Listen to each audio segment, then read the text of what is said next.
What's up, YouTube? Today I have an amazing guest, Alec, as known as USMNT on Instagram and also on his YouTube channel. I'm pretty sure that some of my viewers are aware of you. I enjoy your channel quite a lot, so I thought it made sense to invite you to have a conversation because I think you also love pre-modern like me.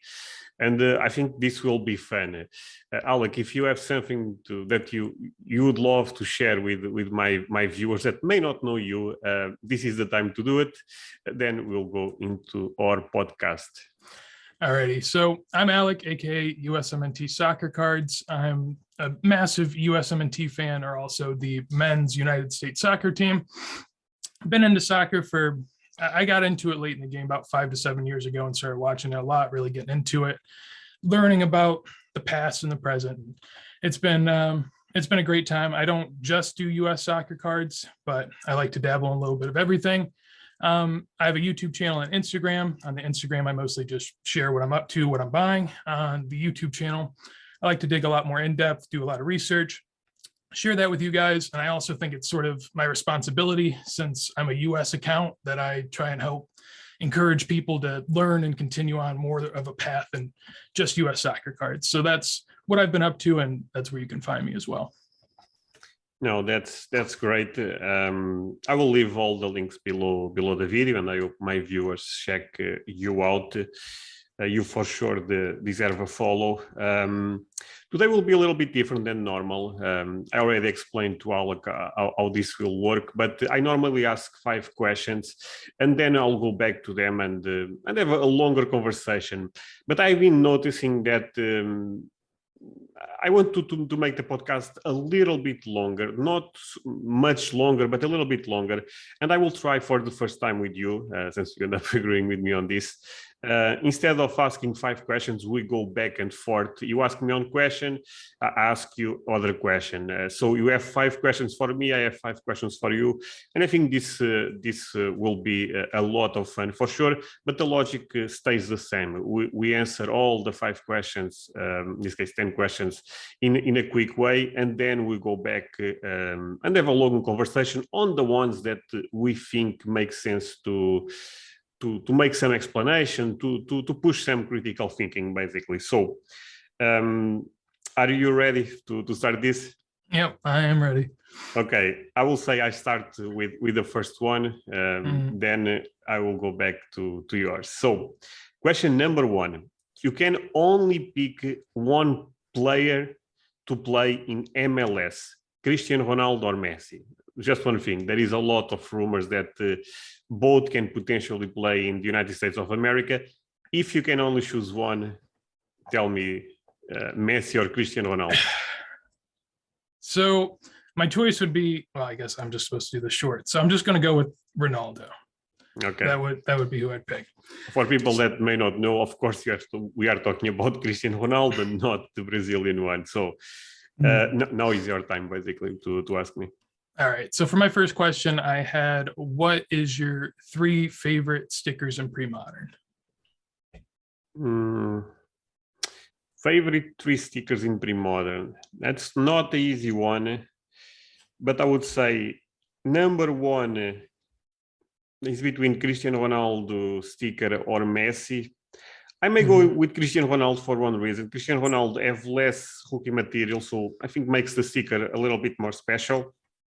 Number 2, probably I would go with the Messi ST sticker, since those are the 2 players I enjoy to collect the most. And number 3, difficult one, is also for me between Zidane. I love the Zidane foot 92 and Ronaldinho. I think I like Ronaldinho more as a player, but I like the foot 92 a little bit more. I think the photo is amazing. So yeah, I may go with Zidane foot 92, but all of those are very close. So, yeah, I figured the third one would be the hard one out of the bunch. First 2 are pretty understandable.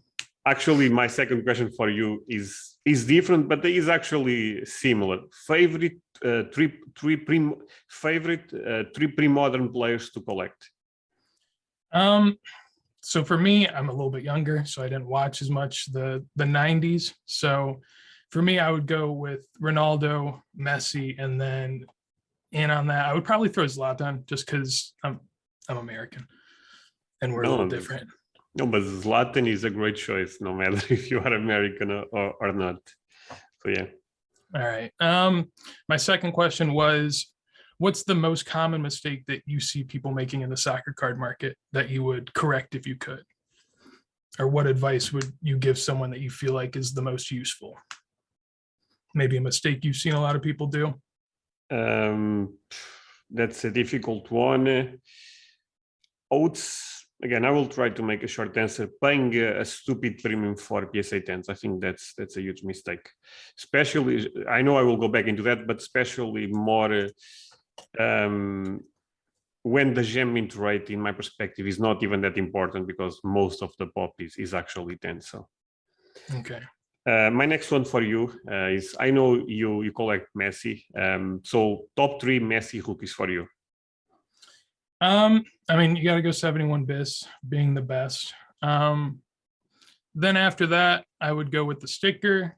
And then I actually really like the foil. So I would go foil number 3. But that would be how I'd rank them. Okay. Yeah, I like the answer, honestly. Yeah, it's your question number 3. All right. So is there a specific country or players from a country that you feel like are specifically overrated or underrated in terms of the collectible market?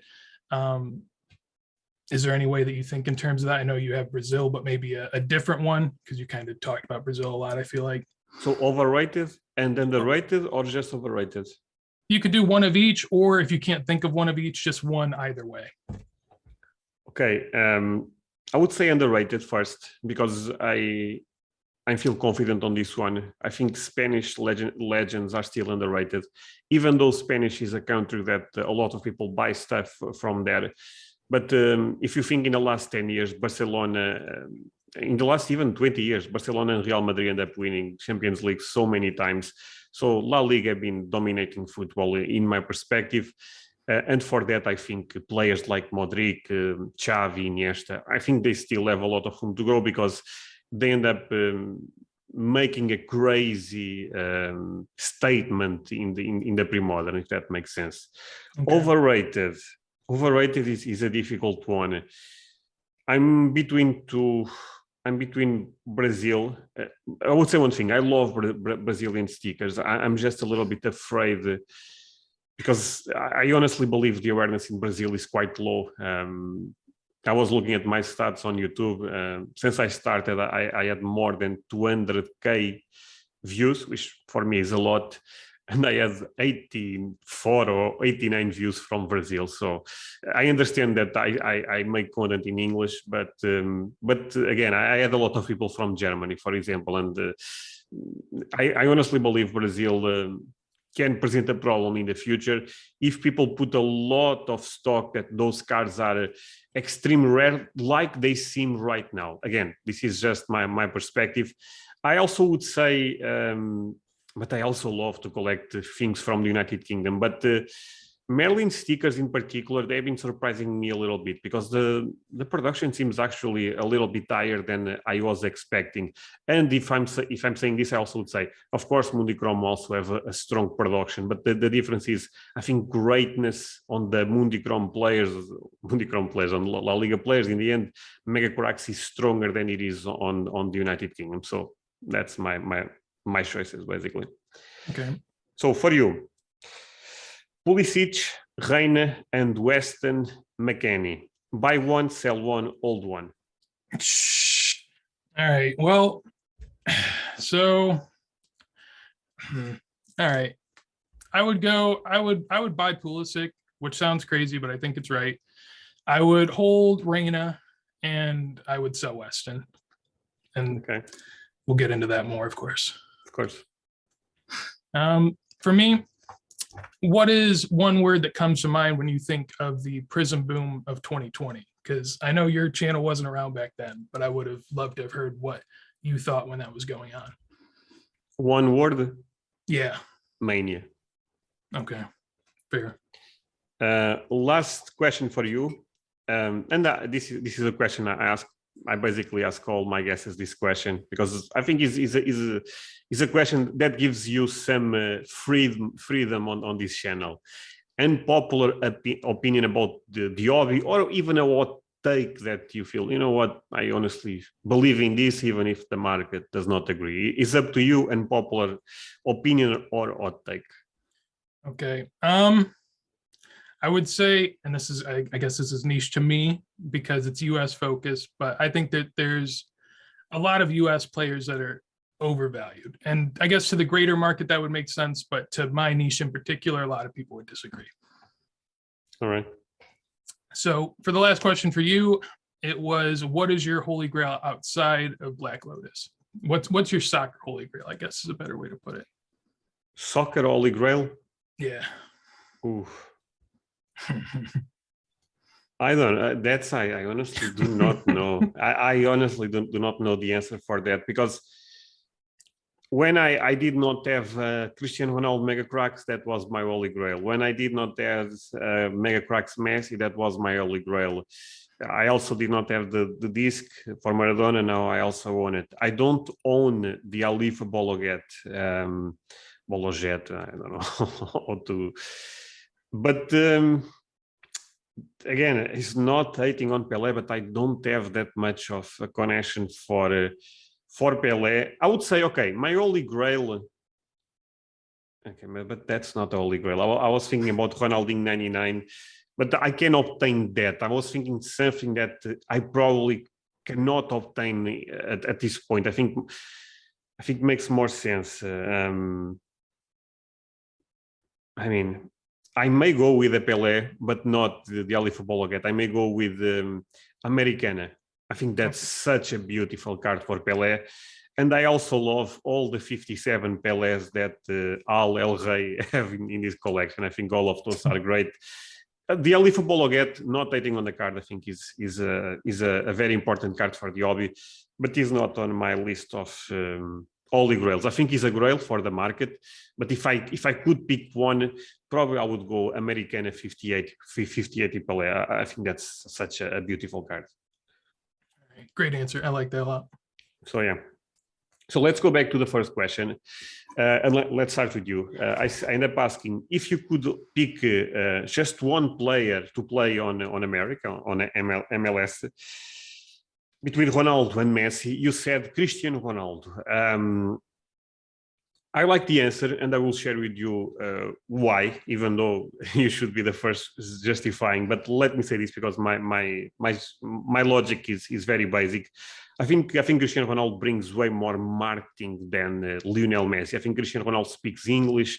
Lionel Messi does not speak English. And I think Cristiano Ronaldo is a bigger brand, probably not a bigger player, but a bigger brand, if that makes sense. And I think your choice is great. But share your thoughts with me.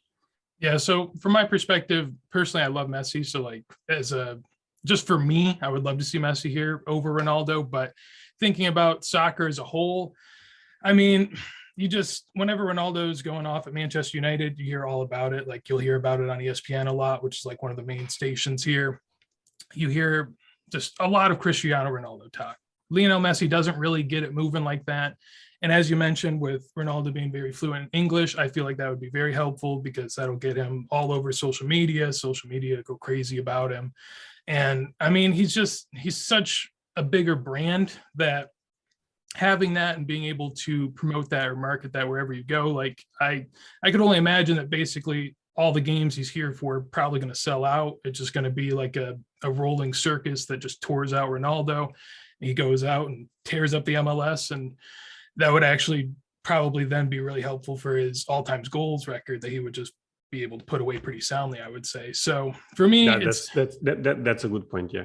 Yeah. For me, it's pretty easy.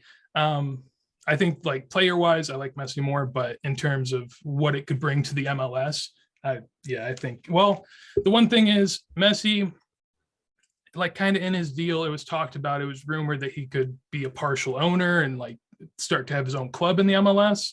I feel like that would be really helpful if Ronaldo did the same thing. So if they both do that, then I like Ronaldo more. But if they don't both do that, Messi owning a club might be better. So kind of have to balance it out, but I'd go Ronaldo. Oh yeah, today actually I was recording a Patreon video, and one of the questions was about catalysts in the soccer card market, and I think this could be a good one, honestly, because again, I saw some chat on my Discord about this topic a couple of weeks ago. Some people do not think this is super relevant. Other people think is the best thing ever. Probably is in the middle, to be fair, but I think is relevant for sure. I think again, Ibrahimovic was important.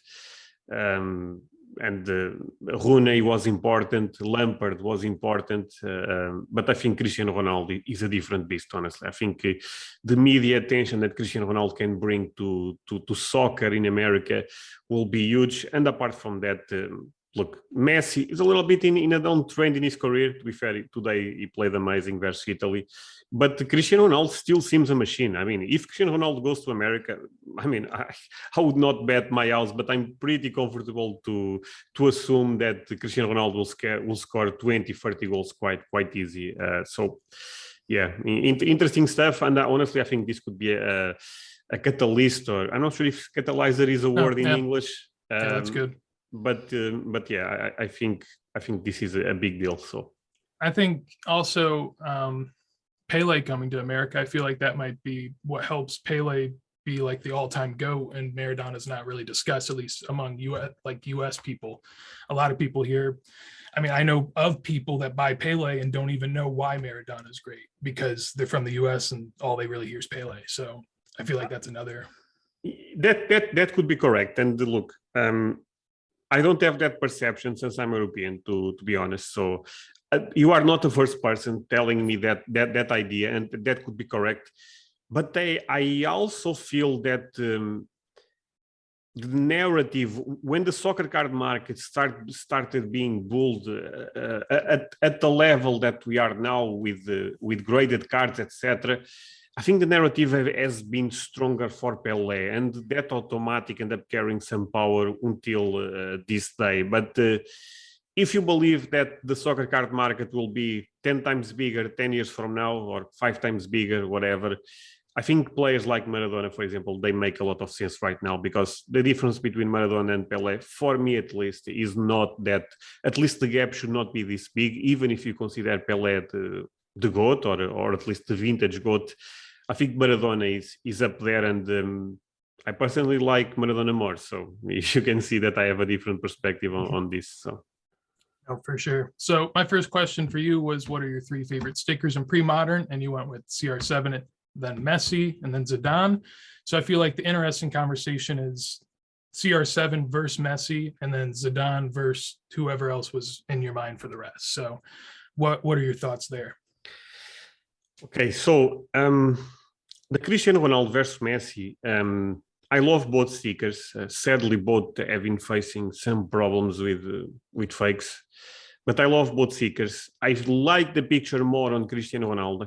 Is the typical headshot for me is a little bit more nostalgic. I also remember opening that set, so I end up going with Cristiano Ronaldo. I probably like Messi more as a player, but the Messi has 7 rookies or 8 rookies, something like that, and Cristiano Ronaldo only has 2. So for me, makes the sticker a little bit more special, since the choices are not great. They are great, but they are limited. Better saying. So for that reason, I end up going with the Cristiano Ronaldo one, but it's close. I also think the Ediciones S, for people that are not aware, was actually the most popular brand at the time in Spain. So in terms of lineage, in terms of history, it does not get much better than Messi ST. Maybe Mega Cracks is better, to be fair, if you want to choose a rookie for Messi. But the other ones, I don't think they compete with ST. I also like Municromo, of course.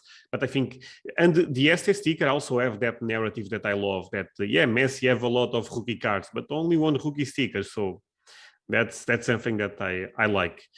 In the other one, the Zidane versus Ronaldinho or Henry or something like that, I don't know. I think the Panini Foot Zidane is a beautiful sticker. I mean, I'm not sure if you agree with me or not, but I think the photo is amazing. The yellow border makes the card quite iconic. I also like the Ronaldinho one, and I like Ronaldinho more as a player than I like Zidane.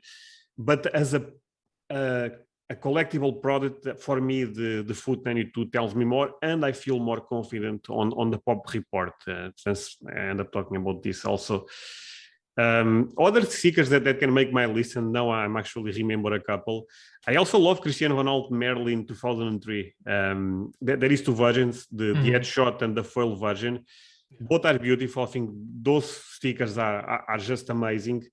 And I also love Cristiano Ronaldo Panini Paixão por Portugal, the first stickers with Portugal. So yeah, there is a lot of great choices, but I think I end up going the way I wanted. Cristiano Ronaldo first, ST second, and Messi ST and Zidane.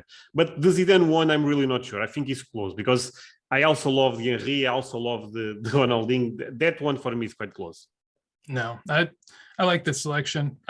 As far as like pre-modern stickers. Tell me yours. I think that. Well, I would probably go the same, but the only thing maybe I could switch out is like if I'm not going off fundamentals and like grail as much and just going off like how I feel looking at it, I do like the R9 quite a lot.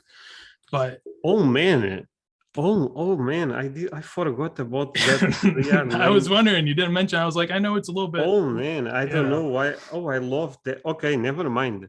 Okay, I'm sorry, never mind. I love the.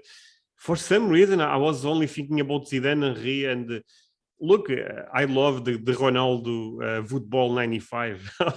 It's crazy. I completely forget that. For some reason, I thought in my mind, I was thinking that was a card or something. I don't know. No, but yeah, I love that sticker. The football 95 loves the Zidane one, but forget about is the football 95. And I also love the shiny one. I also think that's a beautiful sticker on the set, and it seems like quite more rare. So it's actually something to pay attention. Oh, good point. Hey guys, hope you're enjoying the talk. I thought this was an amazing one if you are a fan of Pre-modern, a lot of chat about that. And if in the end up agreeing with me and you end up enjoying the podcast, please do not forget to leave a like. Honestly, it's one of the best ways to support my work. Two things. I have a Patreon community that is quite important for this channel, since you guys can support me there. I believe it's around $10. And if you pay $10, you get exclusive content every week. I put a new Q&A every Wednesday, and the extra audio that you can call it another podcast on Saturday. The Q&A on Wednesday is basically a long video where I talk about the market, where I answer the questions about the market that you guys leave on the Patreon side. The last one was a very good example, so more than 1 hour, the video, and I end up talking about Maradona rookies, catalysts in the market, CSG bulk option, why it's so important to keep selling and buying, having a cash flow, a lot of talk related with the state of the market, related with the soccer card market.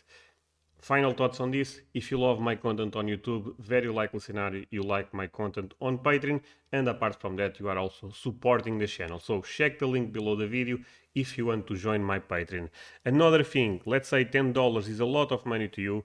What you are seeing on the screen is actually my Discord right now. I will also leave the link below the video. For me, this is an amazing place to learn about the soccer card market, to learn about, basically to share and learn with other collectors. I think this is an amazing place to be in. I have a lot of fun with my Discord community, and consider to subscribe. I believe we are more than 500 members, so we are growing quite fast, and thank you so much if you are already there. I appreciate all the support, no matter if you are talking about YouTube, Patreon, or Discord. Again, Patreon is $10. Actually, someone just posted. Patreon is $10 and Discord is free. So I will leave both links below the video, and let's continue with the conversation. Glad we could find that.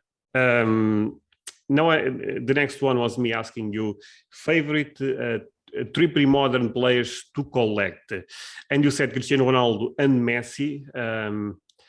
Let's make this a little bit tricky, okay?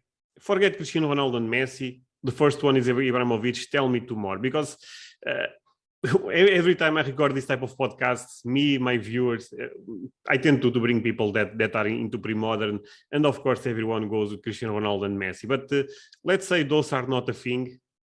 But Ibrahimovic, and tell me the other 2. So the other 2 would probably be more American players because like That's fine. yeah, I like having American players, but I don't like having it as the main thing I do. So they're like a tier below. But I like Clint Dempsey and Landon Donovan a lot. Those would be the two extras I'd throw in there, and they're both essentially two of the greatest for the US ever. So I think it's a pretty easy. I remember both very well. Dempsey at one point in time was an amazing player. Honestly, I remember him playing. I believe was Fulham. I'm not sure. It was Fulham, right? Yeah. And he played at amazing level. Honestly, in a very good team. So. Yeah, I think your answer is great. I mean, in the end, you love your country, your nation, and I think that's great. If I had to put my 3 favorite pre-modern players to collect, and I guess I will apply the same logic. Let's forget Messi and Cristiano Ronaldo. Probably is Ronaldo, the Brazilian one. Then it's difficult because it's very difficult. I love so many, but I think again I will go with some type of standard answer, but I would put Zidane. But now it gets even more tricky because Henry, I think Henry is a little bit more fun to collect than Ronaldinho, but I love Ronaldinho, so I would put Ronaldinho. No, I think that's a great list, and I think it can kind of show why whenever people want to invest on like secondary tier players that it can be a little difficult because everyone's got their own guys that they're going after and it's typically not collected by everyone. But I'm sorry, let me just say one thing. I'm saying the same names. Look, I also love to collect Sergio Ramos, Iniesta, Pirlo, Totti, Buffon, Neuer. So there is a lot of great choices in pre-modern. But of course, when the question is favorite, greatness plays a huge role. And of course, Zidane was one of the best. Ronaldinho was one of the best. Yeah, that's very fair. So for my second question, I said, what's the most common mistake most people are making in the market? And you said it was the PSA 10 premium. I guess I would ask, like, do you see this getting corrected anytime soon? What do you like? What are the fundamentals behind why this is still a thing? Because I feel like it would have petered out over time, slowly lessened, but it hasn't done that at all, really. Okay, so the thing about that is, if you compare prices right now for PSA 10s, PSA 9s, whatever, they are, of course, facing a correction. In a macro perspective, of course, there is items still performing better. But in general, it seems like there is a huge correction on the market. But funny enough, if you look at the raw market for Lionel Messi, the prices you are paying to buy a Messi rookie or a Cristiano Ronaldo rookie, again, is a little bit less than 2 years ago, 1 year ago, but it's not that the difference is not that huge. Raw, they still sell for similar prices. So 1 year ago, I was saying that I believe that cards are not in a bubble, but grading cards could be in a bubble. And I think the market is showing that to a certain point. I think grading is great, okay? I think grading is important, especially sadly, in soccer, this have been performing quite bad. But I think the most important thing with grading is actually authenticate the card. Tell me if I'm grading something that is original, that's real. And of course, a numeric grade is also important to put in perspective the quality of the card. But again, I'm actually thinking about doing a video on this topic. If you compare prices raw 1 year ago, 2 years ago versus now, they are also in a downtrend. But if you compare with slabs, the difference is night and day. I mean, a Messi rookie in a PSA 10 was 60K, right now is 10K. But if you are trying to buy the card raw in near mint to mint condition, the price you are paying is very similar. Again, there is a correction, but it's very similar. So people tend to say great cards, the grading game, etc. But again, if you end up investing in raw cards 1 year ago, 2 years ago, you are probably still okay. If you end up paying stupid amounts of money for PSA 10 premiums, you are facing a strong correction. Can the market make a comeback? Of course. I mean, in the end, is all about supply and demand. And if the demand increases quite a lot, we can see we can see another bull run or at least positive signs on the market. But I think, and the other thing that I want to add to this, to be honest, is the most complex question in my perspective, is that, look, I see people that, for example, in ultra modern, and the player could be Mbappe, but could be even another, is irrelevant, the player basically.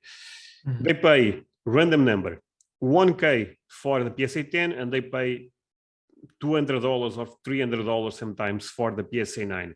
You take a look at the pop report, and the gem mint rate is actually over 50%. So there is actually more PSA 10s than there is PSA 9s. And this is honestly quite common in ultra modern. So I honestly do not get why people pay the premium for the 10 when the 10 is not special. I mean, this is a fact. The 10 is not special. That is actually, if you want to look in a fun way, yes, the 8 will be the grade that you'll find the least, or the 7, because everything will be a 9 and the 10. So for me, paying stupid amounts of money for the PSA 10 premium, especially in ultra modern, I do not get that. Another thing that I've been getting a little bit more into ultra modern, especially for Cristiano Ronaldo and Messi inserts, because I love to collect that type of stuff. And I was looking at the insert on Top Scrum, I'm not sure, 2017 or 2018. It was an insert that I thought was quite beautiful. And the card was a gold parallel out of 50. And the PSA 10 was 3 times more expensive than the PSA 9. I was like, this makes no sense. The card is out of 50. So the card there is strong rarity already on the card. So why are people trying even to make condition rarity such a big premium? This is the type of stuff that I struggle. I don't understand that much.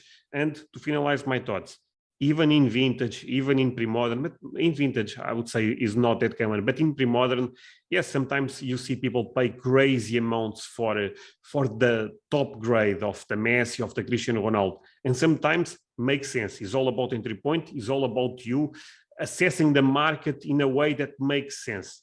Again, I say this all the time. Every card is a card. Every case is a case, and that's honestly true. But if you are buying a 10, you have to be aware of one thing. If more technology comes into the hobby, and I believe that will be a thing, there is already a lot of companies trying to make software to help grading companies. Look, a 10 can only go down. There is no up there from that. Again, people, maybe that there will be a smart guy in the comments saying, okay, what about the black level? But you guys get the point. A 10, most 99% of the time can only go down. If you are buying an 8, if you are buying a 9, if in the future the grading space changes quite a lot, and I know this is difficult to predict because we cannot imagine a future different most of the time that what we have like a preconceived notion, but things can change. And if that's the case, I think paying crazy amounts for look, I was talking about this with James in his channel, that right now you have PSA graders that have been grading cards for 2 months and interacting with cards maybe for 6 months. Mm. I've been collecting for 20 years. Look, I trust that guy to tell me the number of my, and by the way, I spend way more time analyzing my cards. Of course, I have confirmation bias, and that's why I also need other person to tell me the grade.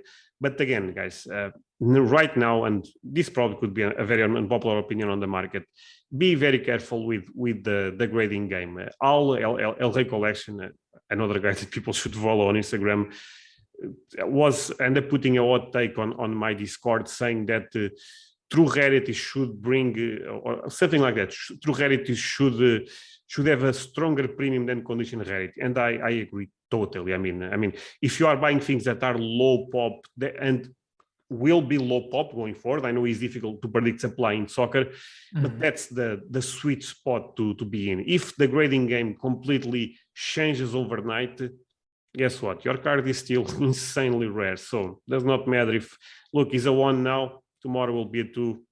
Okay, is a 2 now, tomorrow will be a 1. Does not matter that much.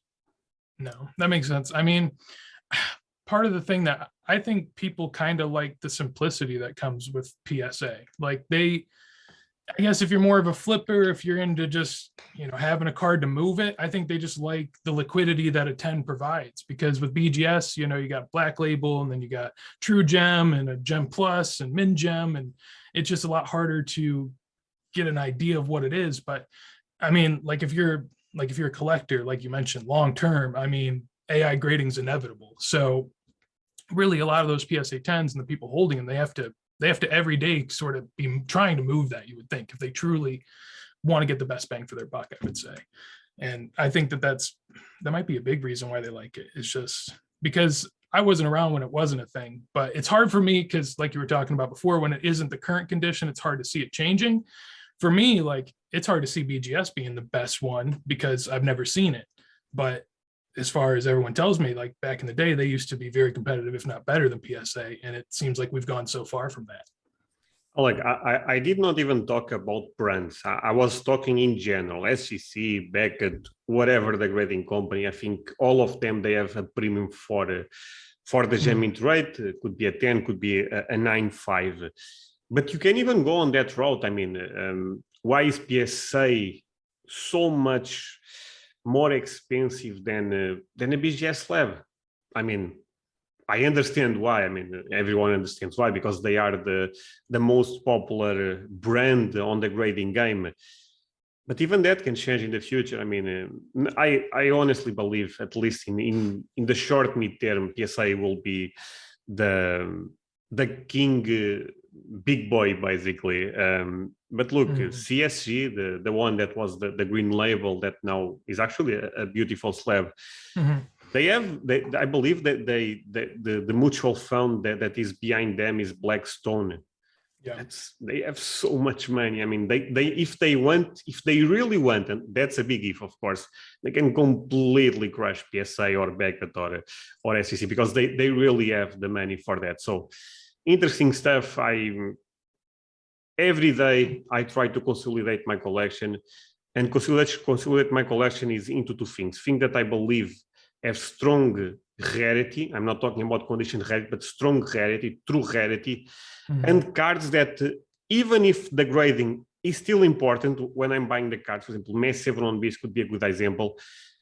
I think there is true rarity, strong rarity, whatever people want to call it, and also super iconic cards that the demand will always be different than a normal card. Those are the type of markets that I want to be in. Look, the Mbappe Prism base PSA 10 versus PSA 9, I want to stay away the best I can, basically. No, that's fair. So, okay, is my time, right? I said, I know you are a Messi collector like me, and then I'm asking you for the top 3 Messi rookies in your opinion. And you said Mega Cracks Este and the Top Liga Mundicrom, right? The one with 4 players. Explain me your thoughts on this, because spoiler, actually my list is that. Also, those are also my 3 favorite Messi rookies right now. To be fair, my lists tend to change over time, but I agree. Yeah, it's fair. I mean, so for the 71 base, I don't think it really needs much of an introduction. One of the most iconic cards in the soccer card space. So naturally, that's going to be number 1. Number 2 for me, I like the Este sticker, even though obviously there's problems with fakes and all that. I mean, it's just the best for me because I know that the distribution was large. I kind of feel that whenever you talk about stickers compared to cards, it's sort of like Magic the Gathering compared to Pokemon, where Pokemon and cards are meant to be stored away, while Magic the Gathering is meant to be played with or used. Same thing with the sticker. So whenever the sticker survives in unstuck condition, I think that's mightily important. One of the most important things when looking at the Messi rookie market, but not enough to bring it over to 71 bis, and being his only sticker, obviously very helpful as well. And then when it comes to the Top League of foil, when you're talking about a third rookie of someone, there's got to be something that differentiates itself, that makes it special in some sort of way. And for that card, you have both rarity going, well, not rarity, but condition rarity. And but even rarity, I think that card is actually quite more difficult to find than the original Mundicrom one. No, yeah, I mean, comparing it to Messi rookies in general, it's the lowest pot by a good ways. And so being the lowest pop and being a foil rookie, people love their foil nowadays. So being the first Messi rookie that's foiled, and the only one, I feel like that is enough to bring it into number 3, because beyond that, you're looking at the Mundi Chromo, the top Liga, the normal one, and you're looking at the Campione set. And even if you go with Campio, I don't think that's special enough to put it up there. So that's sort of why I balanced them the way I did. And you said you agreed with that? Yeah, I agree with that. I think the Mega Cracks is the best rookie for Lionel Messi. Again, I own a couple, but I also own a couple for the others. So, but I really like the Mega Cracks. Again, sometimes cards, they have lore, they have history, and I think that card is a good example of that.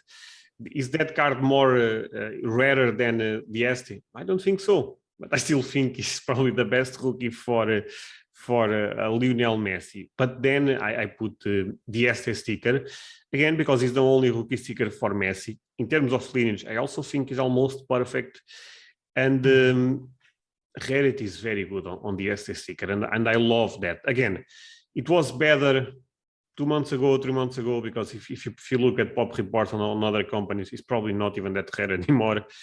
But if you just count PSA, and PSA in this case, I believe PSA also upgrading a couple of fakes, but nothing that crazy like SCC, and I love SCC, but they end up doing a bad job on the Messi sticker. I also feel that the Messi sticker is a great collectible for Lionel Messi. The number 3 spot is a little bit more open because I strongly believe the first 2 are easier. I think the Mundi Chromo, the white border, is a very good choice. I think that card is iconic. The top Liga Mundi Chromo is probably the one that people would put at the bottom. But I also love that card, maybe because I'm a contrarian a lot of times. If people go one direction, I love to go the other. But that card, as far as I'm aware, and of course we need to track the pop report all the time, I feel like it's quite more rare than people think. Again, true rarity, no, there is no true rarity on that card. Condition rarity will be in almost every Messi card. But I like that. I think it's quite more rare than people think. I also think it's unique. I also like the foil version much more than I like the normal version, because again, it's another narrative that in the future can be important. I mean, it's the first shiny card for Lionel Messi, and who knows, I think this type of stuff is fun to speculate, because in the end you are investing already in things that have great fundamentals in my perspective, strong value. So is another extra, is another narrative that I personally enjoy. I would say one thing: the ones I like the least, but I still like them a lot. But the ones I like the least is the Barca Campion. Rarity is not there. That's the reality. If you look at pop reports, they are crazy, especially if you count both versions. The 89, the one with the same photo as the Mega Cracks. Yeah. I like that there is a fake autograph there, but in the other end, it's the same photo, and the Mega Cracks looks quite much better. The other 2 actually love in terms of design. I love the headshot. I think and people may put that on the first place, to be honest. I think the photo is great. And the other one, the other one with the Barcelona logo on the background, I think that card is underrated. I always thought that card was amazing because is Messi running with the ball with the Barcelona logo. So I like that. The other thing that I do not like about this set is I personally love sets that have rights for the league.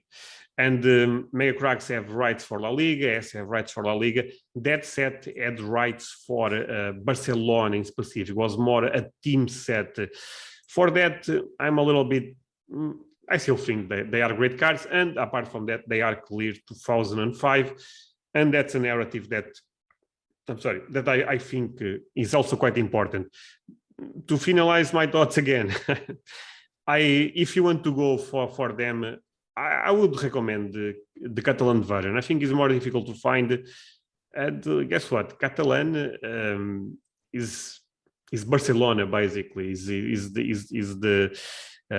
People speak Catalan in the Barcelona, in Catalonia region, in the Barcelona region. So I think that's another thing that then can play a factor in the future. So. No, I agree. I definitely think that the Catalan helps a lot with that set if you're going after it. And I also, I mean, with the top Liga, I guess both the foil and the unfoiled version, I do like, I mean, it's a bit off-putting that there's 4 players on the card, but there's a lot of instances in soccer where you have 2 guys on a panel. And so I don't think it should be anything too foreign for most collectors to want to go out after that. Also, something on the the white autograph version of the Campione set. I was just looking at the pops real quick, and like in PSA 8 and 9, there's like 70 to 80 more in the white version compared to the other ones. And that might just be because white grades better and all that, but it could also be more people are submitting white, which because they think it's better. And so less people are submitting the green and blue. And so I think that there could be even more green and blues on the way. And so that, I mean, it's already the highest pop, but it could even be higher than we think. Again, the difference on the 89 versus the I believe is 35 and 62. Am I correct on that or not? Yeah, that's right. Okay, the difference between that card versus the others is I also had a good amount of them passing by my hands, and I always find problems on the blue and on the green one. Okay. And I always submit the white one. So I'm a good example of that could be the reason, basically. But in the other end, I mean, the difference is honestly a little bit bigger than it should be. You know, I mean, if it was 20% a little bit more, yeah, that's okay. But it's honestly a lot, right? So I don't know, maybe that again, we don't have access to this type of information, but maybe that was a little bit more produced than the others. I think there is a chance of that. I don't know, of course. I mean, I'm just speculating, because another thing, I'm not sure if you have data open or not, but if you look at the green one, the 62 in Catalan, is crazy rare. I mean, especially good grades. Is even there is something also going on with that one on Catalan. That card in the Catalan version is one of the most difficult rookies for Lionel Messi. Again, only time will give us a better perception of what we are looking right now. But I think it's something to keep an eye, because the Catalan version could be interesting play, for example, specific on that card on the 62, and I also love the 62 card. So. No, yeah, the 62 and Campio, it has 3 PSA 10s, which makes it's only behind the top Liga foil and unfoiled in a 10. So basically crazy. I mean, yeah. But even PSA 9s, I think is quite low, right? Yeah, the PSA 9 for the green version is half the population of the blue, and typically you would think the blue is harder to grade because it's all blue and not white and green. So yeah, I've been a little befuddled by that too. I have no reason as to no, and look, it's not only on PSA, because I have a BGS 9 for the green version Catalan, and it's very low pop even in a BGS 9. So even on BGS you are seeing that trend. Don't ask me why, honestly, because the white one, I guess we are already aware, at least, that okay, maybe is a little bit easier to grade, but for the green one on Catalan, I honestly do not know what's going on. And funny enough, if you guys follow eBay Spain, Todo Coleção, etc., even there I always found the green one a little bit more difficult to find, and when I find, it's always in bad condition. Again, this is an anecdotal data. I have no backup to tell you for sure is because of this or because of that, but that's something interesting, honestly. Yeah, that'll be fun to keep an eye out for. For my third question, I threw out what countries' players or collectibles are the most overrated / underrated. And for underrated, you went with Spain, and for overrated, you went with Brazil / England. So first off, what's your thoughts on Spain being underrated? Because I found that pretty surprising, since, well, I guess Spain's a pretty tapped into market in terms of soccer card market. So I thought that was interesting. Okay, that's correct. It's already a market that a lot of Americans are exploring, because it's quite easy to buy from Todo Coleção, from eBay Spain, etc. But I kind of like that, if that makes sense, and I will explain you why. Look, there is a lot of pop reports that the country that you are buying the sticker, the card, whatever, have almost zero awareness of what's going on. Brazil, in my perspective, is a good example of that. France, to a certain point, I'm sorry, is also a good example of that. You ask me, do you think Mundichrome is more common than Panini Foot? Yes, I think it's more common. But I also think the pop is more realistic for Mundichrome than it is, for example, for Campeonato Brasileiro, okay, the Brazilian league. So again, we are in dangerous, this is even dangerous to talk because I really do not want to put people in the wrong direction. In the end, always do your own research and keep one thing in mind. No one have answers for this type of stuff unless you know the production on Panini, which I tend to doubt. But I like that the Spanish market is already explored. Certain cards are still low pop. I'm not talking about Lionel Messi, but certain cards are still low pop because I believe there is rare in certain. For example, I love to collect Zidane and I love to collect first year cards with the most important team. So I love to collect Zidane with Real Madrid. If you try to buy a Real Madrid card, I believe, again, I have no notes for this, but I believe it's 2001, could be 2000, I'm not sure, the first year for Real Madrid. If you try to find the Mundichrome card, I would say it's quite easy. If you try to find some Panini sticker, a little bit more difficult, but one that is, in my experience, of course, really difficult to find for Zinedine Zidane on 2001 is the Este sticker. The Este sticker have the design of the old Internet Explorer. I'm not sure if you are aware of that. Yeah, it's really cool. That's difficult to find. So again, true rarity? No true rarity, but there is things that are quite more rare in the Spanish market, and I think those are the things that people can explore and have a lot of success. For example, I love the Messi and Cristiano Ronaldo market. I love the inserts from Mega Cracks in particular. And for example, the 2006 insert for Lionel Messi, Mega Estrelas, very easy to find.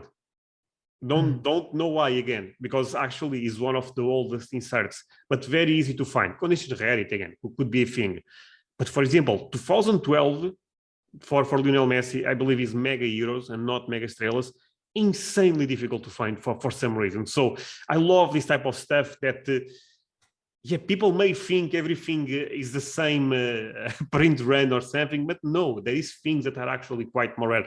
Look, the Catalan version for 62, great example. I mean, if people really, if you research the market and if you believe, you know what, this Messi is actually insanely difficult to find, could be one of the most difficult to find in good grade. And if 110 comes to the market, if one BGS 9 comes to the market, and you get a price similar to the other ones, that's a great opportunity. So, and I'm going a little bit out of the topic, I'm sorry.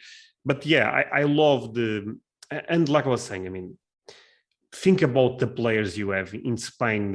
You have Cristiano Ronaldo cards, Messi rookies, Iniesta rookies, first cards for Benzema with Real Madrid, Modric, Kroos, I mean, Busquets, Xabi Alonso, David Villa, Fernando Torres. Then you have Mega Cracks, Ediciones Este. I love it. I'm a big fan of the Spanish market. So. No, that makes sense. And I mean, having the market be explored gives you some more certainty in it. You know, Exactly. You know that people are out there on like boots on the ground, they're hunting for stickers. And whenever there's a lot of a certain card being bought on these Spanish sites, they typically start to change their prices. So they're just very in touch. So you know you're getting, you know more of what you're getting when you hop into the Spanish market. Like you're going to talk about here, you don't know as much with some of these other spots like Brazil and England per se. And I know a couple of collectors in both countries, Spain and Brazil, and the narrative they have is completely different. In Brazil, they say, yeah, the awareness is not great. People have no idea what's going on, basically. Look, in Spain, is mainstream? No, it's not mainstream, but a lot of people are aware, especially people that tend to sell this type of stuff. They already understood the American market is quite important for them in terms of money, basically. So think about this. Of course, the Messi Este is higher pop than the Ronaldinho sticker, and maybe will be that way forever. But do you trust more on the Messi Este pop, or do you trust more on the Ronaldinho 99 pop? By the way, full disclosure, I'm trying to buy a Ronaldinho 99 card, so I'm talking even what I'm saying is honestly what I believe, but I love Ronaldinho so much that I'm making an exception. But you know what I'm trying to say. You probably trust more on the ST sticker pop. So Yeah, that makes sense. I mean, that's an example where you're collecting more than investing. So, you gotta have that trade-off every now and then. no, I of was course. I was surprised by, I guess I was kind of surprised, but I also, this last month, I did see David Beckham's pop for the Merlin stickers go up like 30-40%. So I think that's something that definitely makes me agree with you on England, maybe. Because I mean, that's mid 90s. So it's not like it's too recent. I actually the stickers, in this case Merlin stickers, are the ones that end up surprising me the most, because I thought I always knew they are not true rarity again by any means, but I thought they end up being a little bit more rare. And the David Beckham one, I mean, I see people posting 10 raw. I see people posting 20 raw. By the way, that's a really stupid idea, doing that if you are trying to sell them. When I see this type of stuff, I don't want to buy any Merlin sticker ever. Just an advice for people doing that. You need to be smart. If you are trying to put them on the market, put one and say that they are quite scarce. Be smart on that front. Don't put 10, because you basically crush your own market. But jokes aside, I loved Merlin stickers. I mean, look, another great Premier League. I mean, we are talking about probably the best league in the world. We have Lampard rookies, Gerrard rookies, Ferdinand. I mean, so many, David Beckham, of course, so many legendary players.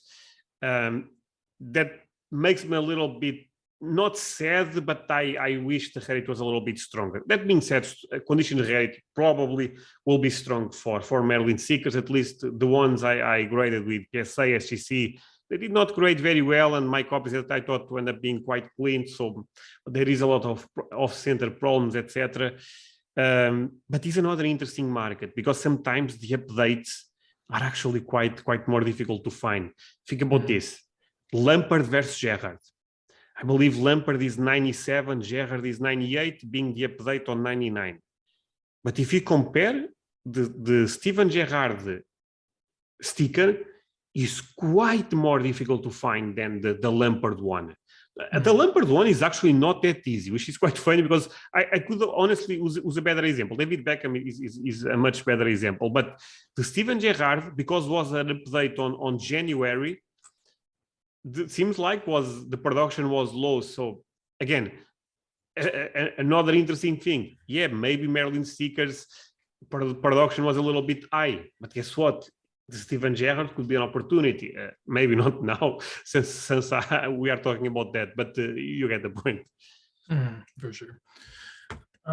Yeah, I mean, but by the way, tell me your perspective on this. What country sets that you think are overrated and underrated? I mean, one thing that I've stayed away from, I guess, in terms of being underrated, I'm not quite as sure, because I'm not as savvy on navigating different like smaller sites for individual countries. But I've definitely stayed away from just Serie A releases. The Calciatori stickers, for the most part, they're just very rampant. Whenever I go, that's a good example. Yeah. I mean, obviously, there's a lot of great Calciatori players throughout the years in that set, and there's a lot of great rookies and a lot of people I do want to get, but just the amount that I see them when I go on Italian eBay, and whenever I go on PWCC, you go to your weekly auctions. Once you hit that 90s, there's a lot of them. Like, I'm seeing Buffons being auctioned every single week, and so it doesn't encourage me to go out and grab one, because I know that they're going to be available for what seems to be a long time. And in the scenario where cards and stickers aren't massively prominent yet, they're not mainstream, it makes me even more cautious, because there's that unknown. And so if there's an unknown on top of already knowing that there's a lot, it scares me away. So a lot of Italian releases I've just stayed away from due to just, I guess, uncertainty in their population. But that would be my biggest feeling in that market. No, I mean, Panini started in Italy, so of course the culture in Italy tends to be strong, and that's why production is so high for Panini Calciatore, but again, pre-modern in general, and that there is a lot of exceptions, but pre-modern in general, people need to have condition rarity in mind first. Of course, then the production for the ST sticker, for the Buffon Calciatore card, not card sticker, the rookie one, even if right now seems a lot, if the market grows 5x, 10x, actually could not be that much. So that there is also always that scenario that if our market keeps growing, and I believe our potential is honestly amazing. So there is also that if you really believe long run in the market, maybe the production is not that high. In the other end, if you want to be a little bit more conservative, and I think it's probably smart, honestly, look, if you really want to buy a Buffon rookie, first of all, if you want to buy one, buy it. I mean, in the end, if you have fun doing that's great.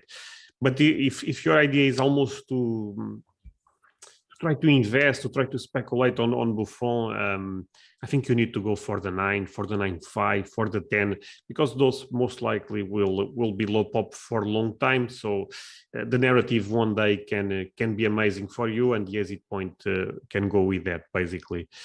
But yeah, I mean, Panini stickers from Italy are a little bit tricky. I would agree with you totally. Nice. And by the way, actually, I went the other part of the question. So that's the one you are a little bit more concerned. What's the one that you think are underrated? Well, I guess, I don't know.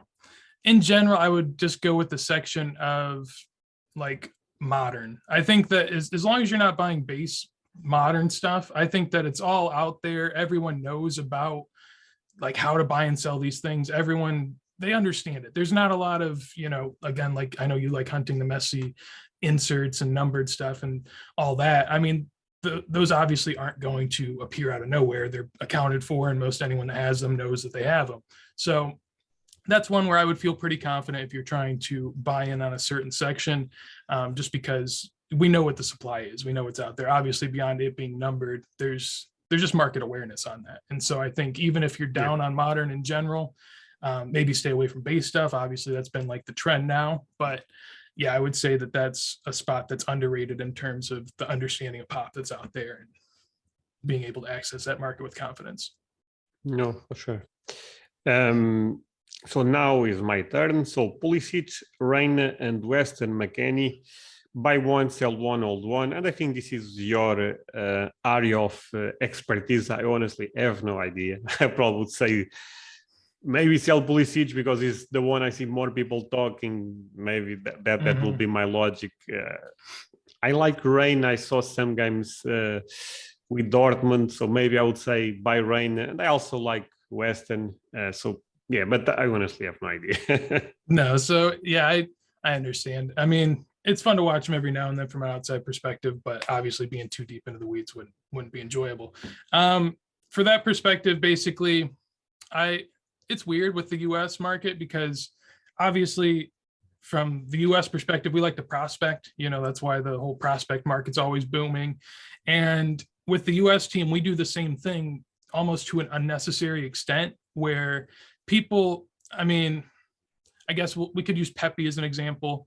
There was the Pepe boom and his base cards. Now, granted, they're like low pop relative to base cards. I think they're numbered out of like 800 or 900 essentially. And those were hitting like $200 a piece.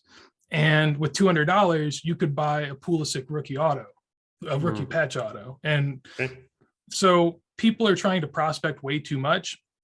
And it's pushing some of these prospect prices up to the point at which they're basically established players on our team and they're nowhere near that.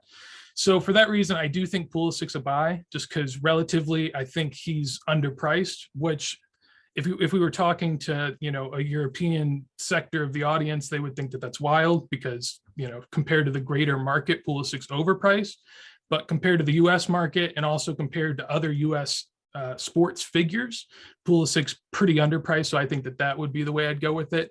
I personally think that Reina's our best player going forward, like based on potential and what I've seen from him. And so I almost want to put him in buy, but just the injury and his constant struggle to stay on the field and be consistent has me a little nervous. I mean, you could almost say the same thing for Pulisic, because that was the narrative a year or two ago when he was kind of injured on and off a lot. So I guess Reyna, I would typically like to buy, but I'm just going to pause on that now because it's a little scary. And then Weston McKennie, a lot of people think he's our best player. So it's kind of hard for me to say to sell him, but at the same time, he's priced so high that he basically has to be a star for us. So your upside isn't too high, especially when you're buying a midfielder. Like if you're buying a midfielder, maybe if you're buying more of an attacking midfielder, Reyna could be a more attacking midfielder. And I think there's more potential in that, but Weston's more of a box to box player. So I don't think you're going to get as much of a pump when the market's doing good. Say we're going on a run in the World Cup. I don't think it's going to be because of Weston McKennie. He might be likable, he might be fun, but I don't think that he will ever be the main source of what that is. So that's why I would go the route that I did. I think about this a lot, but I guess in general, I think we're going to talk about it here in a second, but I do think a lot of US players are pretty overpriced at this point. Just generally speaking, I don't do a ton of buying of US players. I'll, sell something to buy something else, but I'm not dumping money into it because they are pretty pricey at this point. They weren't for a while, but now they're up there. No, yeah. What I say about Pulisic, what I would say about Pulisic is this. I think Pulisic is a good player. I mean, if you play for Chelsea and plays, let's say, a good amount, I think is a sign that, of course, he is a talented player and still super, super young. But when you think about a new kid, at least a very hot player in the market, let's say Mbappe, the reality is Mbappe have a lot of price-in effect. People are already putting him as a potentially GOAT in the future. But if you look at this market, and again, not talking about one specific card, but in general about this market, the prices, they reflect, of course, the price-in effect, but they also reflect huge demand and huge talent. Mm-hmm. So even if you do not want to invest in Mbappe, even if you think Mbappe is a little bit riskier than, for example, a Maradona or a Pelé, which makes a lot, or even a Cristiano Ronaldo, makes a lot of sense, right? You still understand what's going on. Okay, this is the best kid in terms of talent. Mbappe is amazing. When you look at Pulisic, things are a little bit more complicated because, again, the prices for Pulisic, they reflect his demand and the price in effect also, but they do not reflect his talent. Mm-hmm. No, that means... So you know what I'm trying to say? That things get way... By the way, even Mbappe is risky, but now think how much risky is Pulisic. You can tell me, yeah, but the demand for Pulisic is giant, and that could be enough, by the way, because in the end it's supply versus demand. But my final thought is that his demand does not reflect his talent, and some Europeans, people that are more conservative, even Americans, they will struggle to understand why people invest so much money in Pulisic. No, I think it's perfectly fair. Again, like I mentioned, when you compare Pulisic to the rest of the soccer card market, it really doesn't make any sense because he's priced up there with some of the best of them in terms of younger talent. Alec, does not make any sense, but it kind of makes in the end, because if you think about... I mean, we also understand what's going on. Okay, he's the best American player, and I don't know, it's a weird balance, basically. Yeah, it's tough. I mean, the thing is with Pulisic is that you don't know, of course, no one knows, but you have the most certainty that you would have in any US player that he will be our guy, that he will be relevant heading into this World Cup and 2026. Now, things could change, but it's more set. Like, even if he falls off for Chelsea and he ends up getting transferred somewhere else and maybe he's not doing that great on an international scale, like, still for us, he will be our best player more than likely. And if you're our best player, I mean, he is priced, the priced in effect, he is already basically priced as our best player. So there's a lot baked into it. And I do warn people a little bit, like, I do with the entire US pool. Like I mentioned, I'm not really dumping too much money into it now because it's gotten a little wild, but the way I see things playing out is I think that our youth has gotten better and better, and we just keep creating more and more talent. And eventually maybe 5-10 years down the line, he starts to get dwarfed. Like, people don't care about Pulisic the same way that they used to. If you look back at the early 2000s, you had Gio Reyna's dad, Claudio Reyna. Claudio Reyna was basically the best US player before the 2000s era. And no one cares about him now because Clint Dempsey and Landon Donovan, Tim Howard, they came by and took the crown, and now no one cares. And so you do run that risk with Pulisic, but at the same time, you do have 4 years where more than likely he's going to be our best guy, and there's going to be a lot of attention on this team. And when the US market like looks at other sports, basketball, football, whatever it may be, there's a massive selection of people to choose from. There's a guy on every team. So there's 30 guys, maybe more, that you want to buy into. When you look at the US team, I mean, realistically, there's probably 3, 5 at most. And the US team is going to be what gets Americans into soccer. Unless the Super League was created, I actually think the Super League would have done really well here. Not that it's good for soccer, but I think it would have done amazing here. And so really that's going to be the branch that gets people into soccer here. And if that's true, there's not a lot of supply for the demand if that works out that way. Will it though? You never know. So it is risky for sure. No, makes sense. Again, I think you can invest in Pulisic if you are playing the short term, mid term. Long run, I'm sorry, yeah. I do not buy it, because like you said, Claude Reyna, right? Yeah, was the big thing a couple of years ago. Of course, the market is different, but look, again, an example that more people may understand. Ribéry on 2013 was probably the best player in the world. I know Cristiano Ronaldo ended up winning Ballon d'Or, but Ribéry was up there. Ribéry have no market right now. And Ribéry had greatness at one point in time. Pato was the best young player in the world. People thought Pato will be the next, the next Pelé, the next Garrincha. The reality is Pato market is non-existent at this point. And Pulisic can very well be in the same route, even if people say, but will be the best player for America. Like you said, I mean, tomorrow a new kid can appear. Look, Pepe ended up not being the guy that you guys expected, but imagine if Pepe was the guy that you guys expected. You guys, you know what? I'm not collecting Pulisic anymore. Pepe is much better. I mean, I'm just go collect Pepe. Tomorrow will be Steve something, and things will keep. I honestly believe is quite dangerous to apply. Look, complex topic, but sometimes I struggle even with legendary players. An example: Frank Lampard. Love Frank Lampard, but Frank Lampard was great, was not GOAT. Well, he's a legendary player. But what if in 10 years from now, there is more legendary players ahead of him? So again, if the market keeps growing, maybe the market will open for a lot of, for a big part of the players that I'm afraid can lose the spot. But in the other end, I think is again, boring. But GOATs tend to be the safest place to put the money. Look, can a new guy become better than Messi or Cristiano Ronaldo? Of course, that's a scenario. But I think those guys will, at least in my lifetime, be historical players, because Maradona and Pelé, I was not alive when they started playing, and they are still historical players. Same goes for Beckenbauer, for Garrincha. So when you start talking about greatness, very close to GOAT, or GOAT, and GOAT, every player is a GOAT nowadays. But the reality is that's the safest place to be in. Ribéry is a good example. Amazing player, but will the Ribéry market? I'm not sure, maybe.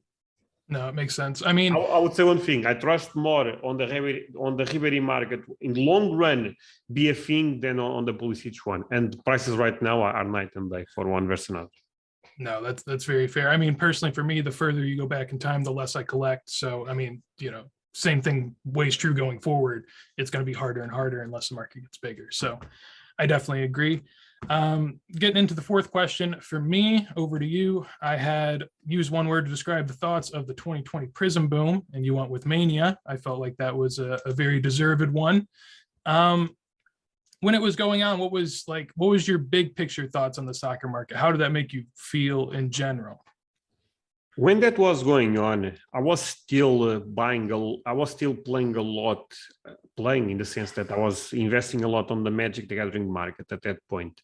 I also was buying soccer, but again, I never understood that what was going on. I mean, in the sense that, okay, it's a very important set, since it's the first big modern set, so that was easy to understand. But I was aware of the mega cracks for Messi. I was aware of the Cristiano Ronaldo, also mega cracks or the stickers. So I always thought that the great value was in vintage and vintage for those players, but I'm talking more pre-modern. So I ended up buying more pre-modern than I bought ultra modern. And to be fair, I mean, if you are just starting in the card market, I think it's a mistake that I honestly understand that you did or other person did, because I mean, you start, you think maybe people only care about American sets, they will never care about the European stuff because probably it's quite difficult to obtain, to bring to America. So I honestly understand that narrative. The thing that ended up putting me a little bit ahead of the market, being real, was because I was already buying vintage in Magic the Gathering, and the vintage ended up performing much better than modern all the time. I mean, it's basically in modern you lose money all the time in Magic. So people think soccer sports cards are that way. No, even Pokemon and and Magic the Gathering and Yu-Gi-Oh, if you are investing in modern, good luck, you are also screwed most of the time. But vintage have been performing amazing, and yeah, basically this type of knowledge, this type of fundamentals, they cross, you know. I wish at the time I was a little bit more engaged with the ultra modern market for one reason. For sure, the base was going bananas, even the silver. But funny enough, the very rare stuff, the ultra, I would say not the ultra, but the low numbered stuff in search for Messi, I feel like they are probably more expensive now than they end up being on the boom, because people start again putting importance on the rarity, and for me that makes a lot of sense. So if I could go back a little bit, I would be more aware of this, and I will ride the wave a little bit better, if that makes sense. Not only buying vintage, but also putting some thoughts in ultramodern. So I think it's good that you had good fundamentals and you weren't strayed by the path that everyone else was on. I think it was somewhat detrimental for, I mean, a large part of people that hopped in. A lot of it, I feel like, stemmed from just Prism and basketball, because basketball was sort of the thing. And I think it was,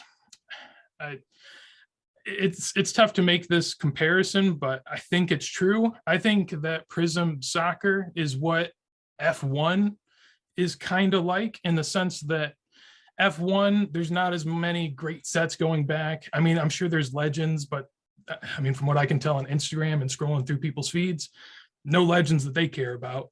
So I think what people were trying to do to soccer ended up happening to F1. And I think we just had too much of a market to really let that exist. Like it's hard in this market, with as many collectibles as you have in soccer, with as many great players, with as many stories as you have, that you can't go without, to be able to try and do what people were doing with Prism. Because essentially what they were saying is they don't care about the lineage, they don't care about the legacy of any of this. They're just going to buy the modern set that's hot and that people are talking about and act like that's the only thing. I heard a lot of like Fleer 86, like, because that's Jordan's rookie, and Jordan has other rookies, but they're not from a premium set. So everyone's trying to make this premium. And at one point or another, I did a video back then and I compared the PSA 10 Messi Prisms. It wasn't even at their peak. It was at like 2000 or something. And that was the same price as a Messi rookie. And that just kind of shocked me at the time. And obviously, if you know fundamentals, none of that's ever going to be a problem. But I think that was mostly what it did. I think that's an example of the American market trying to get into soccer, but just not having much of a clue of where to go. And luckily now, with yourself and with other people in the market, and with as many channels as there are and as many ways as there are to learn, I think people are starting to pick up on it, and it'll be a lot easier going forward. I don't know if we'll ever see something like that again, really. but No, I maybe I'm don't. being too optimistic. No, but I honestly, again, I could be wrong, but I don't see the base prism. I see the base prism maybe recovering some ground, because I mean, makes sense. I mean, everything becomes a good buy at one point in time. You know, if they keep going down, going down, at one point, even myself was like, you know what, maybe let's buy some because they are a little bit too low. But I mean, we are talking about crazy prices at the peak of the market. I mean, especially for not at the peak of the market, but the peak of the market for Prism. And yeah, I think those cards, again, I could be incorrect on this, but I really doubt those cards will ever go back to those. But same logic, if people follow the Pokemon market, is the same logic. I mean, unlimited base set at one point in time, PSA 10s end up going for stupid amount of monies. Guess what? Unlimited is actually a very mass produced set, and the pops are exploding with the backlog. So do I think there is a scenario that maybe even unlimited Pokemon base Prism can go back to the old prices? Well, there is a scenario, but I honestly do not bet my money on that. I think it's honestly quite unlikely. No, I think it's fair. It was a crazy time. Definitely be memorable. And again, okay, I do not believe that Top Scrum Mania was never a thing like Prism, to be fair, but the Prism set may never go back to the all-time highs, but for sure, if people stay enough time in the market, you guys will see another Mania. I honestly believe in that. Again,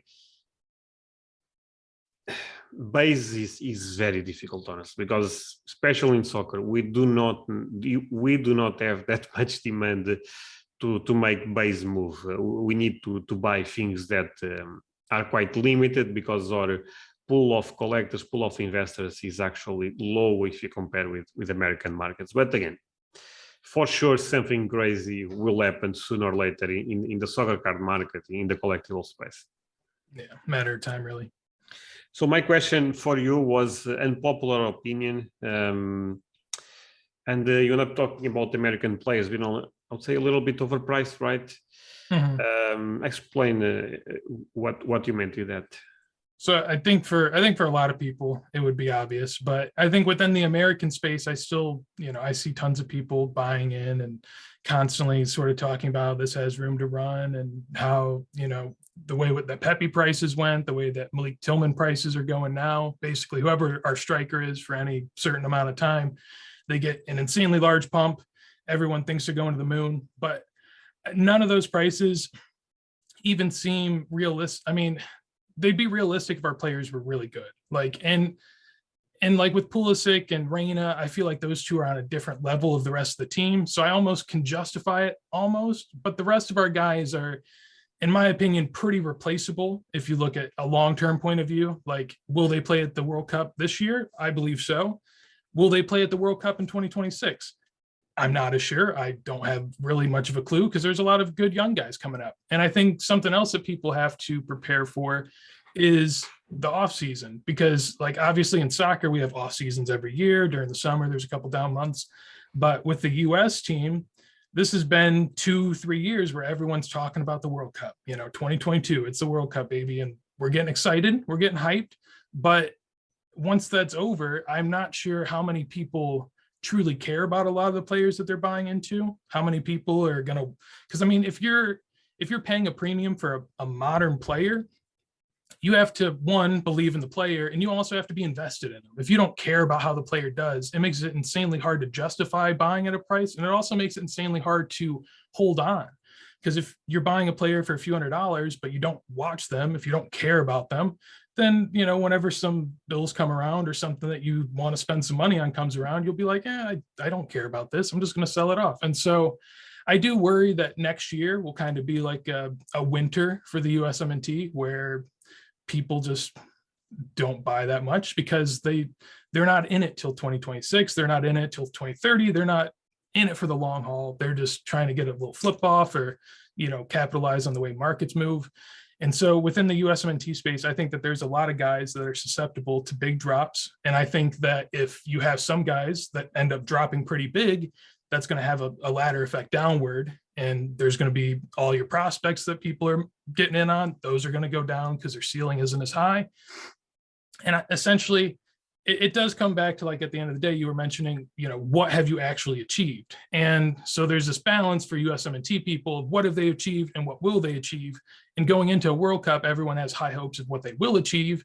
While once the World Cup's over, and in my opinion, I think best case scenario, we win one knockout stage game. And that's best case scenario for the most part. And so I don't know if enough people will be happy with that post World Cup, that they'll want to stick around, stick in the card market, enjoy the US, and watch them for 3 more years as we get towards 2026. I think 2026 has a ton of potential because obviously hosting it, like, it's going to be wild, but there's a long path until then. So it makes me a little nervous. Yeah, the 2026 is, I think people do not understand how long 5 years are, honestly. 5 years is a lot of time. I mean, I think, again, if you should be on the soccer card market for different reasons, that's a great long-term speculation, if that makes sense. But I think the soccer, even if you tell me the 2026 will not be a thing, again, I would not care that much. I think the market have great fundamentals, no matter if the World Cup is in America or Australia. Honestly, for me, it's not that relevant. Not saying it's a bad thing, because I also think is a great thing. So yeah. No, I definitely agree. I think it's more relevant for the US team than it is for the soccer card market as a whole. But of course, it will trickle some people in, but I don't think it'll be anything too crazy. But for my final question, I went with, what was your holy grail of soccer cards? And it took you quite a bit to figure out, which, to be fair, you do have a lot of grails, so it can be a bit hard. But what made you go with the 57 Pele? And I guess, was there any other options that you could even think of rivaling it, or is that just level of its own? So I actually went with the, there is actually Americana 57, but I was talking more about the 58. Both gotcha. are extremely difficult to find, and probably out of my budget for, I would not say forever, who knows, but for a long time, that I'm very confident to say. I don't know. I mean, if Messi had a card in pre-modern that I could not obtain, again, I could give you this answer. Messi 7-1B is PSA 10, but in the other hand, I also do not care that much about the grade. I mean, I have an 8. Is an 8 really that different than a 10? Honestly, I as a collector is almost irrelevant, being real.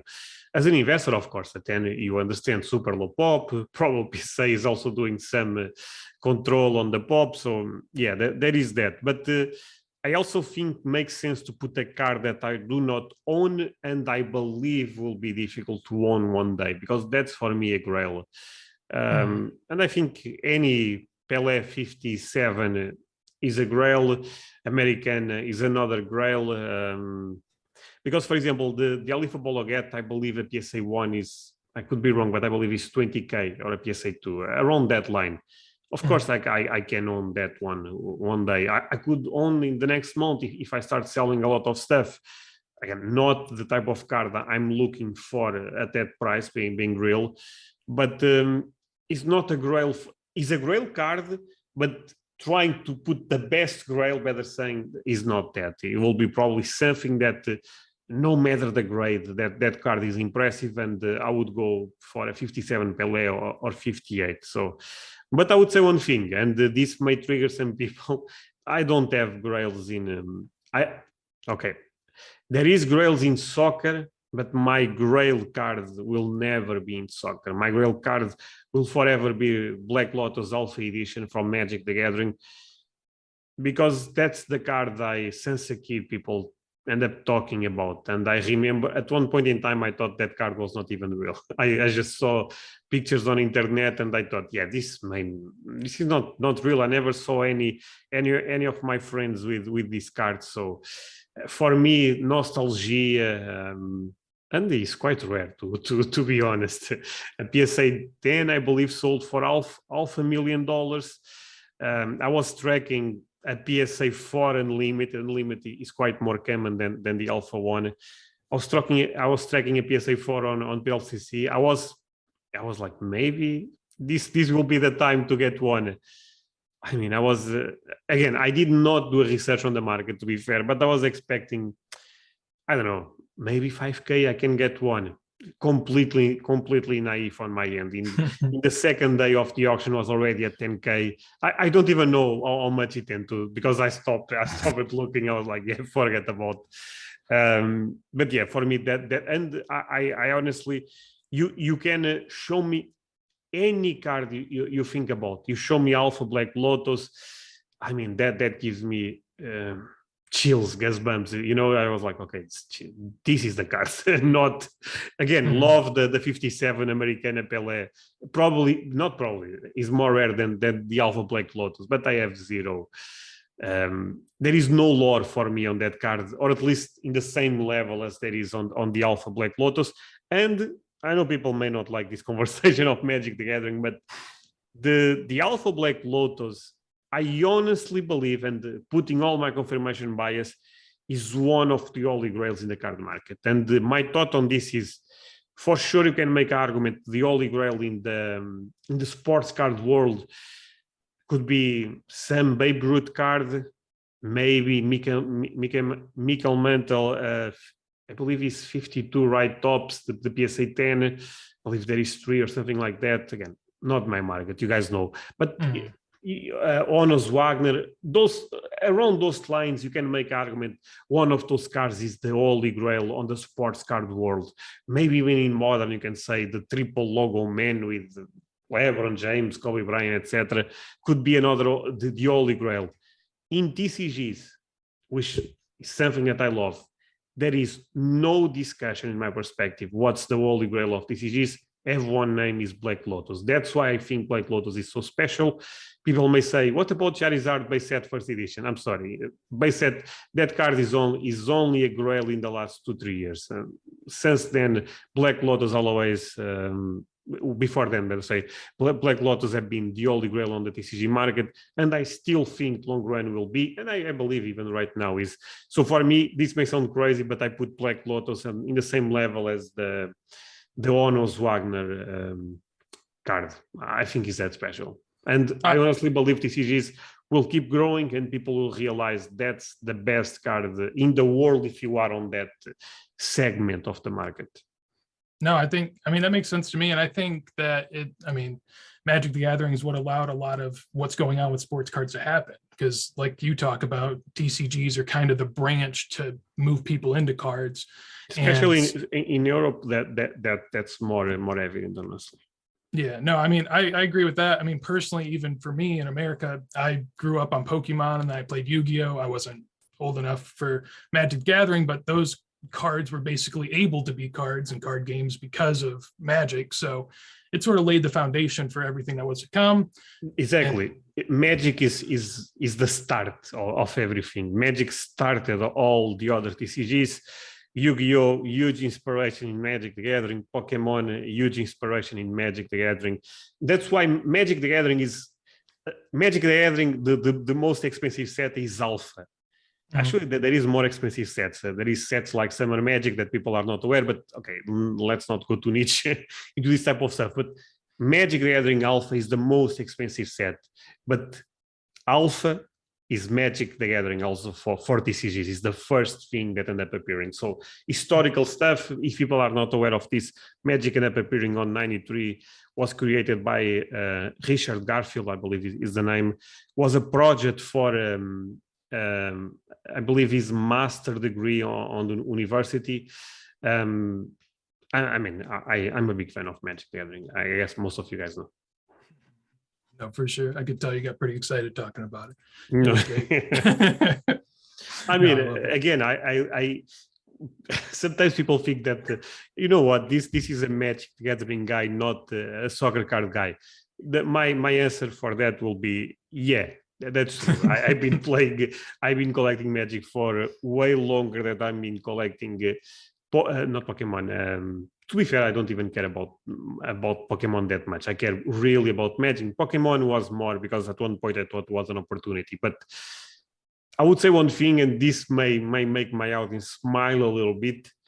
I collect Yu-Gi-Oh, Pokemon, Magic, Marvel, Star Wars. The soccer card market is the best market of all of them in terms of opportunity, if you ask me. So no, I think that'll make them happy for sure. But yeah, I mean, it's getting pretty late there. I know it's heading towards midnight for you, so no, for sure. You want to cap it off? Yeah, I mean, if you have something to say, some conclusions, some last ideas, I think now is a good time. For me, this was great. I always love to talk about the market, about basically about soccer, and this was a great time for sure. I hope my viewers also end up enjoying. I hope my viewers check your channel. I hope my viewers leave a like on this one. So yeah, I really enjoyed this, and yeah, we need to do it again another day. So had a great time. Would love to. No, for sure. Any final words, or can I close this? Well, I guess the only thing I would say is try not to hate the Americans in soccer. We're just trying to have fun. We're just trying to have fun, even though I know we might be obnoxious sometimes. But yeah, that's it. No, for sure. Hey, thank you so much. Hope you guys enjoyed this conversation. See you guys next time. Bye.